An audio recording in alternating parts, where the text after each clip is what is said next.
Bem, pessoal, estamos dando início agora ao módulo 3 do curso de Rede de Computadores para concursos da equipe itinerante. Se vocês se recordam, no módulo 1 a gente falou sobre conceitos iniciais e gerais da teoria de redes. No módulo 2, a gente falou sobre a camada física do modelo OSI. Nesse módulo 3, nós vamos começar a falar sobre a camada de enlace do modelo OSI. Walter, mas por que começar a falar? Porque nesse módulo, pessoal, nós vamos tratar exclusivamente das LANs e de switching. E o que vai ficar faltando, Walter? Vai ficar faltando a parte de WANs, que é uma parte mais complexa, uma parte menos familiar ao usuário, portanto, ela requer um cuidado mais especial. Então, a gente deixa a parte de WAN, a parte de enlace, que trata das redes WAN, aí ATM, a parte de Frame Relay, a parte de MPLS, é um módulo exclusivo só para WAN. Então, nessa parte, nós vamos tratar dos protocolos de LANs e das técnicas de switching. Pessoal, não se enganem. Esse tópico, se bem abordado, ele se torna bastante complexo. Por exemplo, quando a gente for tratar do famigerado Spanning Tree. Tá? Esse material, como vocês estão vendo, ele começou a ser produzido na época que eu era tenente engenheiro da aeronáutica. Nessa época eu trabalhava no Serviço Regional de Proteção ao Voo de Manaus, cultivava meu CCNA e ministrava vários cursos técnicos, para os técnicos que trabalhavam naquele órgão que é responsável pelo controle do tráfego aéreo. Então, nessa época, eu só respirava redes e telecom. Então, eu só fazia isso. Nesse material específico, ele é um material que eu tirei uma parte que era muito técnica, muito específica da tecnologia Cisco, que não era abordada geralmente nos concursos. É abordada, mas em concursos especificíssimos, como o do SERPRO, quando ele requer um conhecimento da tecnologia Cisco ou alguma outra empresa. Mas nos órgãos em geral, nos tribunais, não se cobra comandos dos roteadores, Cisco, por exemplo. Por quê? Porque é uma característica muito específica de um fabricante único. Portanto, essa gordura que tinha no material, eu tirei para que ele ficasse focado exclusivamente no que cai em concurso. Tá? Então, pode ser que durante a transparência a gente acabe vendo algum tipo de comando que ainda restou residualmente, mas a intenção foi tirar todos esses comandos que não seriam cobrados em concurso para que o material fique o mais focado possível e a gente ganhe o maior desempenho. Tudo bem? E vamos para frente. Aqui, pessoal, são questões que a gente sempre colocava nos nossos cursos técnicos e eu permaneci com essas questões durante os nossos cursos para concursos para que vocês se instigassem, relembrassem, tivessem necessidade de estar sempre revisando o nosso material. São questões simples, uma vez que você tenha estudado os módulos anteriores. Você que está adquirindo esse primeiro módulo, módulo 3, resolveu bypassar os outros dois porque achou que estava no nível superior, nada contra. Mas se você tiver dificuldade de responder qualquer uma dessas questões, o recomendado é que você volte aos módulos anteriores, módulo 1, módulo 2. Esse curso é todo pré-requisitado, ou seja, cada módulo seguinte ele tem pré-requisito no módulo anterior, não é só uma questão de disposição, é pré-requisito, tá? A gente só não vai ter tanto pré-requisito lá na frente, quando a gente falar de módulo específico, porque o pré-requisito não vai ser nenhum módulo só, vai ser o curso todo, tá? Então, quando a gente terminar o curso que a gente entende como geral de redes, a gente vai tratar de alguns módulos especificíssimos, Por exemplo, aí, de repente, análise de tráfego. Para a gente falar de análise de tráfego, a gente teria que ter revisado todo o nosso curso. Portanto, as questões ficam aí, tentem respondê-las, vocês deveriam responder o mais rápido possível, uma vez que tem estudado os cursos anteriores. Se sentir dificuldade, volta nos cursos anteriores, revisa o material baixado de vocês podem repetir quantas vezes vocês quiserem, e a meta é que vocês respondam esse tipo de questão o mais rápido possível. Tudo bem? Então vamos para frente. Aqui a gente vai falar sobre as tecnologias de LANs.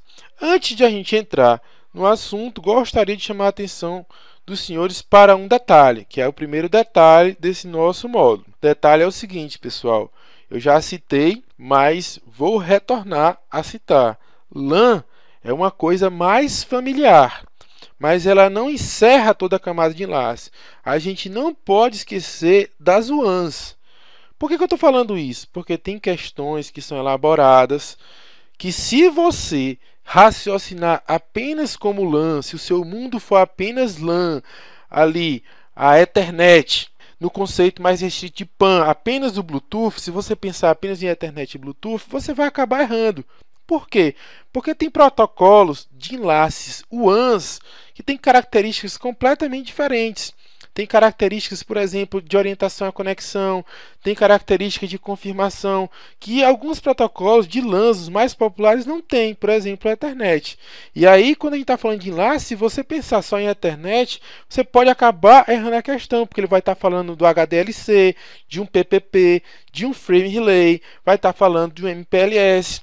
Então, cuidado, pessoal. A gente vai começar o nosso curso sobre tecnologias de enlace, mas lembrando que LAN não acaba, tá? A gente futuramente vai falar sobre o WAN, e para responder uma questão com propriedade, você teria que estar sempre com o olho na LAN, que é mais próxima do usuário, e com um olho na WAN, que é uma característica mais dos gestores de rede. Tudo bem? Então fica o alerta aí e vamos para frente. Relembrando, LAN, Local Area Network, é o foco desse módulo, como eu já falei. Então, a LAN, se vocês não lembram, a LAN ela vai em um ambiente interno, que pode ser um andar, uma residência. A WAN, que vai ser foco de outro módulo, é o Wide Area Network, e ela engloba aí desde uma cidade até um país inteiro, tá? Então, o conceito de WAN é muito amplo, tem suas subdivisões, já apresentei em módulos anteriores, mas ela não é o foco desse módulo. O foco desse módulo são os protocolos de LAN. Então aqui, pessoal, a gente tem os principais protocolos de rede de dados do I3E. E aí os 802, né? Janeiro de 1980, né? 2 de 1980, 280 ao contrário. Aqui está toda a família de protocolos. Mas, Walter, cai tudo isso, eu preciso me concentrar em todos? Não. Se você for estudar através de questões, você vai ver que apenas alguns protocolos desses são utilizados. Então, a gente pode citar aqui, por exemplo, 802.2, que seria a subcamada LLC do Ethernet. A Logical Link Control, esse aqui tem que saber. O 802.3 é a subcamada MAC do Ethernet. Esse aí também tem que saber. 802.4 já caiu, mas como coadjuvante, tá? É o token bus. Seria algo como um token ring funcionando em um barramento. Praticamente não foi utilizado, mas de vez em quando ele aparece como coadjuvante nas questões. Por isso que é bom a gente saber que o 802.4 é o token bus.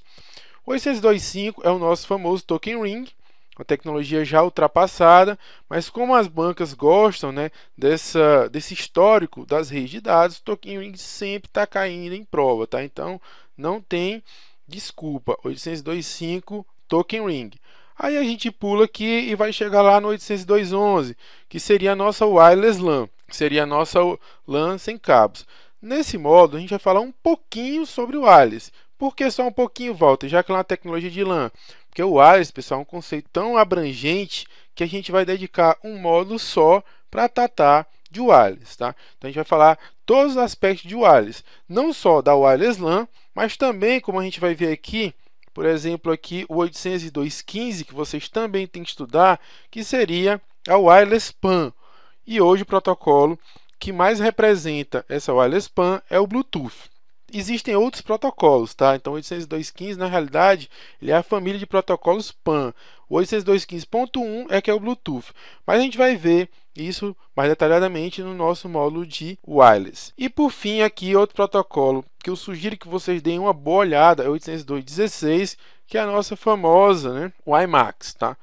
Então, o WiMAX é uma tecnologia que vem sendo desenvolvida há muito tempo. Eu me lembro que quando eu fiz a prova da Polícia Federal em 2004, já se falava em WiMAX como uma tecnologia revolucionária. O fato é que as bandas nunca foram leiloadas no Brasil. Existe uma esperança, né, que sejam leiloadas agora, mas já no formato 4G, que nada mais é do que uma fusão aí entre as tecnologias celulares e as tecnologias de WiMAX. Finalmente vamos ter banda. E hoje elas funcionam, Val? Hoje elas funcionam, mas na banda suja, na banda ISM. tá bom? Então tá aí, são os protocolos que vocês devem atentar. Vamos recapitular: 802.2, 802.3, 802.4, 802.5, pulando 802.11, 802.15, 802.16. Tudo bem? Então a gente vai falar mais nesse módulo sobre as LANs cabeadas. Para frente. Aqui os principais protocolos de LAN, tá? Aí o Ethernet negrito, que sem dúvida alguma, né, domina a parte de LAN. O wireless, ele compete com o Ethernet, mas o wireless não tem o mesmo desempenho. O wireless é mais uma, vamos dizer assim, é um coadjuvante do Ethernet. É bom a gente ter o wireless para a gente ter mais mobilidade, porém a gente não vai ter a mesma taxa de transferência se a gente tivesse uma rede cabeada, tudo bem? Então aqui a gente vai ter também o Token Ring, mais uma vez, Token Ring é uma tecnologia ultrapassada, mas para efeito de prova bastante cobrada. Vamos ter o nosso FDDI, tá? A gente vai falar sobre as especificidades de cada um desses protocolos um pouco mais na frente. O ATM, Walter, mas ATM não é o WAN. Não, o ATM era uma rede universal. Vamos falar um pouco mais sobre isso na frente. Então, o ATM também, na sua concepção, ele era um protocolo de LAN, não só de LAN, um protocolo universal, inclusive chegando na LAN. A gente vai falar um pouco mais dele lá na frente.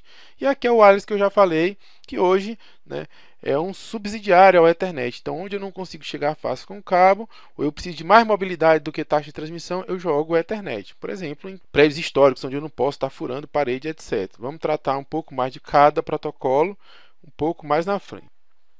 Aqui, uma representação dos três principais, aqui o Ethernet, a representação dele como um barramento, e os outros dois, Token Ring e FDDI, aí com seus respectivos anéis.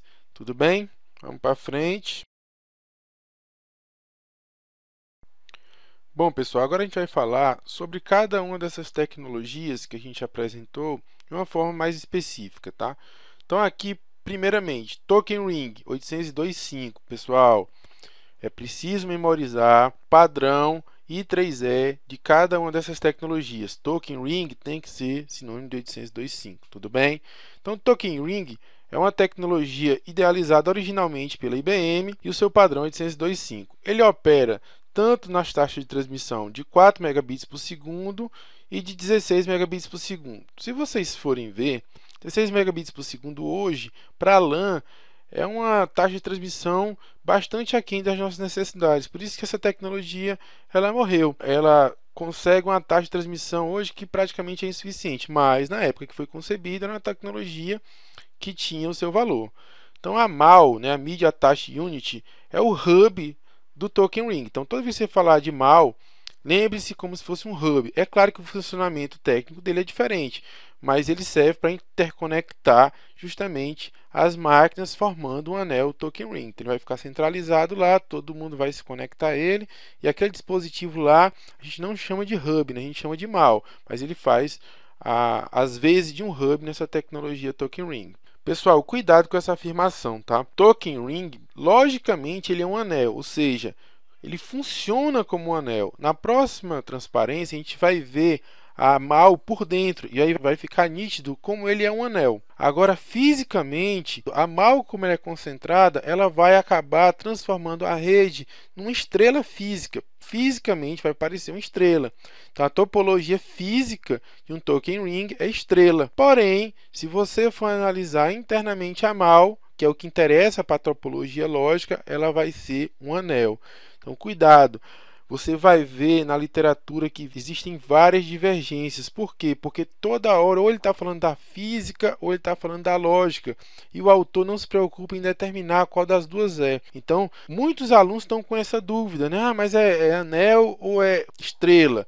Então, eu esclareci para vocês agora. Logicamente, um anel. Fisicamente, uma estrela. Então, não há divergência. Na realidade, há uma imprecisão nas leituras das bibliografias consagradas. E a gente sanou agora, tudo bem? Então, vamos.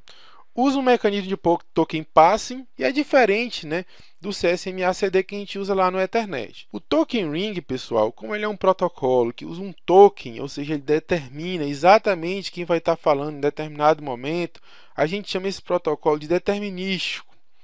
Diferente do protocolo estatístico, que é uma Ethernet, que você não sabe quem que vai estar falando naquele momento, que há uma disputa. No Token Ring não há essa disputa. O que há é uma alocação de tempo para determinada máquina poder falar. Se ela não tiver nada para falar, vai gerar uma ociosidade, que é justamente o furo, né, dos protocolos determinísticos. Não é baseado em contenção. Você conhece o tempo máximo entre as transmissões e, portanto, ajuda na confiabilidade do sistema. Tudo bem? Então, esse aqui são os resumos do Token Ring. E, Walter, o que cai mais em prova? Cai mais que ele é 802.5, cai as velocidades, né? O 4 megabits por segundo, 16 megabits por segundo. Cai raramente, mas cai. E quando cai é um diferencial competitivo. A diferença entre a topologia lógica em anel, da topologia física em estrela, do Token Ring, e que ele é um protocolo determinístico, ou seja, ele é um protocolo não baseado em estatística, mas baseado em um pooling. Tudo bem? Então esse aí é o Token Ring. Aqui nós podemos ver tudo que a gente viu na transparência anterior. Então aqui, ó, topologia física do Token Ring. A topologia física do Token Ring vai acabar se assemelhando a uma estrela. A estrela não está tão bonita aqui, por quê? Porque o anel está bem expandido, né? Porém, se você encapsular esse anel numa mal aqui no meio, vai ficar nítido que isso aqui é uma estrela e não um anel como está mostrando. Mas, se você abrir a mal, você vai ver que internamente nela a gente vai ter um anel aqui, ó. Um anel e ligando todas essas máquinas aqui. E se eu ligar uma mal com a outra, o que eu vou fazer é apenas expandir o anel. Então, pessoal, logicamente, ou seja, por onde realmente flui informação numa topologia Token Ring, a gente vai ter um anel. Se você olhar de longe, pegar esse anel, encapsular numa mal, ficar só o pontinho aqui no meio, você vai ver que a topologia física dela vai se assemelhar a uma estrela. Então, topologia física da Token Ring, estrela. Topologia lógica da Token Ring, anel. Não esqueçam isso. Isso é cobrado. Muita gente erra. Muita literatura não é específica sobre o tipo de topologia que ele está falando. Isso vai acabar sendo um diferencial competitivo na hora da prova. Tudo bem? Então vamos para a próxima. Bem, pessoal, vamos falar agora sobre o FDDI, Fiber Data Distributed Interface. O FDDI ele é formado por dois anéis que funcionam a 100 megabits por segundo cada um. Então, aí na figura vocês podem ver o anel primário e o anel secundário interligando os ativos de rede, aqui representado pelo concentrador, aqui um roteador e ali em cima um servidor. Então, na falha de um anel, o outro assume. Tudo bem? O FDDI ele é uma tecnologia nativamente tolerante à falha por causa do anel duplo. Usa a tecnologia Token Passing, que é a mesma tecnologia que a gente usa lá no Token Ring, a gente acabou de ver. Tecnologia baseada em LAN e MAN.